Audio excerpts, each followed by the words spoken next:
Poți face sau este recomandat să faci terapia aceasta și când ești pe plus? Deci, uite, eu acum sunt relaxată, deci la mine e la via în roz. Se recomandă să faci o astfel de terapie în ideea că poți să previi, că mai știi când mă lovește depresia? Să nu ajung în depresie când oricum sunt picată. Dacă se recomandă terapia când totul e zen, e frumos. Întrebarea este mai grea decât pare la prima vedere, pentru că și terapeuții sunt de multe feluri. Dacă este să te lansezi într-o istorie de psihanaliză, de exemplu, trebuie să te înarmezi cu ani de zile de răbdare, că la un moment dat vei găsi o soluție la furia retroflectată, cum mi se spune în psihanaliză. Eu sunt practician unei terapii despre care se spune că e de scurtă durată, adică noi, conform unui manual, spunem că reparăm depresia în 16-20 de ședințe. Ei bine, uneori este așa, alteori nu este așa. Uneori oamenii vin la terapie în momentul în care nu au mai nimica și atunci încerc să-i ajut să își conștientizeze vulnerabilitățile, adică ce i-a făcut pe ei să ajungă într-un episod depresiv, chiar dacă ei atunci nu l-au.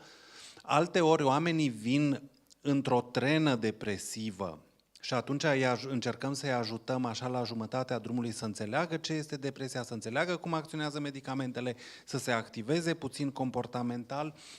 Alteori oamenii vin neavând nimic și încercând să prevină un următor episod și pot să iasă la iveală alte lucruri. Deci, dacă toate lucrurile ar fi că există o problemă în ceea ce înseamnă terapii, și aici este un lucru pe care eu frecvent îl aduc în discuție. Doi oameni mari din cadrul terapiilor au scris într-un manual de terapii un capitol pe care eu îl aduc frecvent în discuție, care îi zicea așa: Where have all the good patients gone? Pentru că noi când intrăm în formare să ne facem mari terapeuți și când intrăm în formare la psihiatrie, la psihologie, la așa, ni se aduc cazuri prototipice și ni se spune: acesta este depresivul, acesta este anxiosul, acesta este cel cu tulburare obsesiv-compulsivă. Și noi zicem: Doamne, știu cum arată. Și ajungem în cabinet și aflăm că persoana din fața noastră are și puțină depresie și eventual o problemă cu soțul, că are și un mic consum de substanțe și că de fapt nu se simte bine la serviciu. Și noi zicem: stai puțin, dar eu am învățat toate istoriile alea după prototip, deci trebuia să procedez așa, să-i dau tema asta, să fac chestia asta.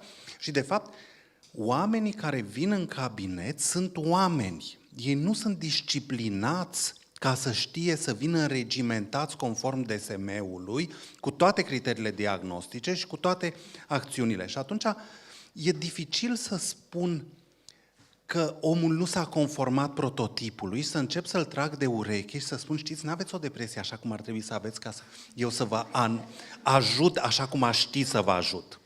Și adaptăm. Și uneori oameni despre care n-au mai avut un episod depresiv de foarte multă vreme și vor ajutor, stau în terapie mult timp, alții care vin pur și simplu și găsesc un răspuns, de exemplu, pe activare comportamentală și își dau seama că vor să joace poker din nou și după 3 săptămâni le face plăcere și după încă 4 săptămâni spun: sunt ok, stau în terapie mult mai scurt decât preconizat pentru că și-au găsit ei propriul lor motor.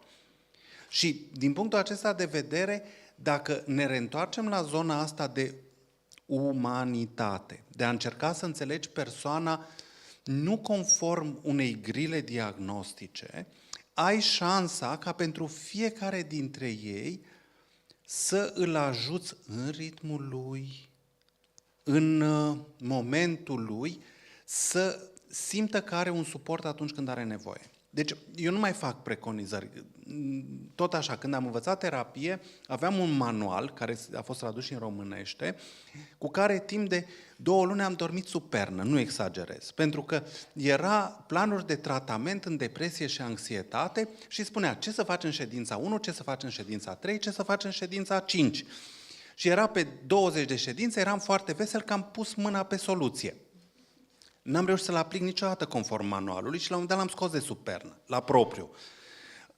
Deci, E o chestie foarte variată și evident sunt mult mai multe alte variante de tratamente. Teo a făcut un brief pe psihanaliză și pe terapiile cognitiv-comportamentale pentru că ele sunt singurele două terapii care au pretenția că ele înțeleg ceva din depresie, că o conceptualizează și că încearcă să o trateze specific. Spre deosebire de celelalte 486 de tipuri de terapii, care zic noi tratăm omul, deci ne interesăm mai puțin de istoria lui.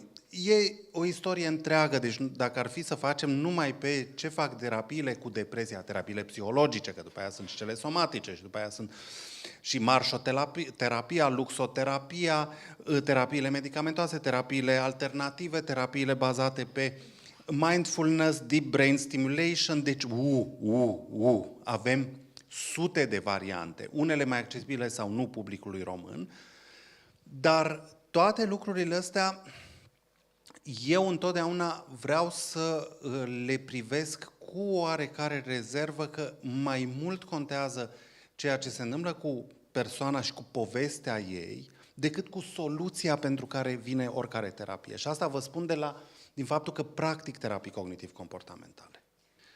Răspunsul este da, numai că aici întotdeauna chestia asta la mine este într-un conflict dialectic cu faptul că eu mă bucur că dacă oamenii sunt mai puțin pe scaunul din fața mea decât mai mult.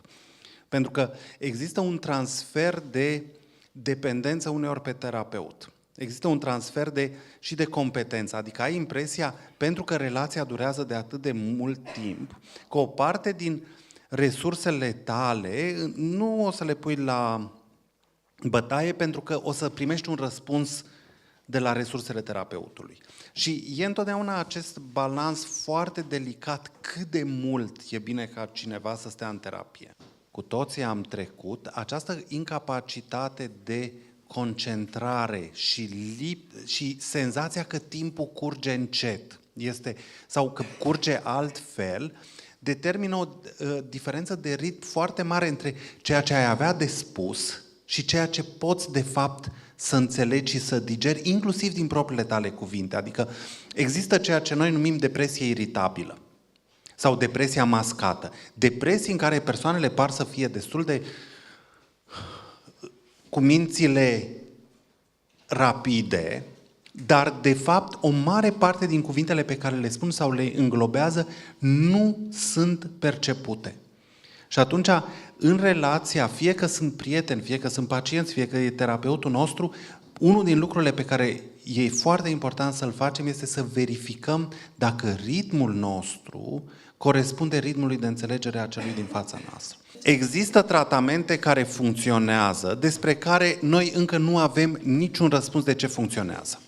Nici măcar teorii. De exemplu, electroșocurile pe care vi le citasem la un moment dat, electroșocurile funcționează foarte bine dacă sunt făcute în condiții umane, cu atenție pe multe lucruri, așa cum nu se fac în România și nu se mai fac în România, și despre mecanismul de acțiune al electroșocurilor nu avem încă o ipoteză validă ce naiba fac ele la creier. Este foarte clar că dacă este să folosim un limbaj foarte pop science, ele resetează, dau un control-alt-del cumva la creier și ăla merge mai bine. Nașterea teoriei serotoninergice pe depresie ne-a dus pe noi într-o zonă în care să ne simțim ca psihiatrii medici. În sfârșit, ceva făcea sens dintr-o chestie în care pacientul vine și se târăște pe sine și nu are capacitatea de concentrare și se auto-învinovățește și așa mai departe, mulți dintre psihiatri au zis, ura, știu ce se întâmplă în creierul lui. E clar, fanta lui nu mai are serotonină, imobilizăm puțin receptorii, e adevărat că sunt și depresiile noradrenergice, e adevărat că intervine parcă și puțin dopamina, e adevărat că există o disconectare prefronto-temporolimbică, dar serotonina, e clar, frate, că nu e în fantă, eu reparăm nu știu ce. Teoriile mai noi arată că toată această ipoteză serotoninergică asupra depresiei este o chestie hipersimplificată. Este ca și cum de genul, cum vă spuneam, că în antichitate se credea că creierul este un aparat de răcire al minții, care era aici. Deci este o simplificare foarte mare a unor procese extrem de complexe care se întâmplă în creierul persoanelor care trec prin episoade cu depresie. Există la ora asta modelări matematice care arată că sunt implicate foarte multe zone ale creierului în generarea unei experiențe subiective de depresie. Există ipoteze care spun că, de fapt, antidepresivele, dacă ne ajută, și ele ne ajută, Ana. Deci nu se pune problema că nu ne ajută. Dacă antidepresivele ne ajută, ele nu ne ajută pentru că ne cresc serotonina în fantă. Una din ipotezele luate în considerare acum, dar care este greu de marketat pentru că e foarte ușor de spus îți crește serotonina și toată lumea înțelege, este că, de fapt, antidepresivele ar duce la modificarea mecanismelor de geneză de proteine intraneuronale și, de fapt, ele modifică modalitatea neuronilor de a fi puțin mai harnici atunci când ei sunt leneși. Pe mecanisme genice. Și se pare că asta este o ipoteză la ora asta mai demnă de luat în considerare, dar în același timp mult mai misterioasă și mai puțin evidentă decât de faptul că am sau n-am serotonină în fantă. Bref, da. Dacă este să dau un răspuns mai lung, nu, da, asta este chestia foarte onestă pe care o putem face, pentru că noi de multe ori nu suntem împotriva medicamentelor, dar împotriva felului în care medicamentele își fac marketing. Deja Statele Unite, apropo de ipoteza serotoninergică, există grupări numeroase de consumatori de antidepresive care spun, băi, nu ne mai mințiți, nu ne spuneți că îmi crește serotonina și o să fiu mai bine. Pentru că există deja în psihiatrie foarte clar o entitate numită depresia adrenergică, care are cu totul alte forme de manifestare. Există medicamente care nu acționează deloc pe serotonină și au rol antidepresiv. Există medicamente, cum vă spuneam, sau substanțe care cresc serotonina și o fac să se reverse în niagare interioare, în fantă, și care n-au niciun efect antidepresiv. Și ca urmare, e bine să mergem pe adevăr, că sunt unele tratamente despre care noi avem ipoteze cum funcționează și că aceste ipoteze oarecum sunt uneori infirmate prin teoriile ulterioare. La fel și în schizofrenie, că mult timp, dacă în depresie a fost teoria serotoninergică, la schizofrenie a fost teoria dopaminergică. Și toată lumea știa, și asta am învățat noi la școală, că ți se duce serotonina din prefrontal și se umplu centrii temporolimbici cu multă dopamină și ca urmare încep să delirezi. Lucrurile nu stau așa. Și teoria dopaminergică este scoasă din uz de cel puțin 15-20 de ani, cu toate că uneori noi, ca să simplificăm lucrurile în relația cu oamenii din fața noastră, mai facem apel la aceste explicații pentru că sunt mai pe înțelesul lor. Adică clientul sau pacientul uneori are nevoie de o explicație simplă. Noi după aia ne ducem și ne dăm cu capul de pereți și zic, oricum nu înțeleg ce se întâmplă, dar pare să funcționeze.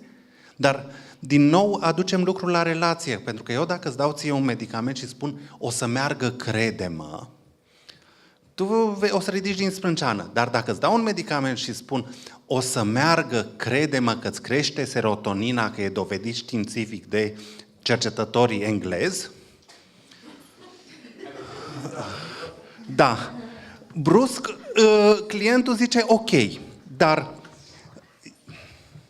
pauză. Da, scuze că m-am agitat și eu.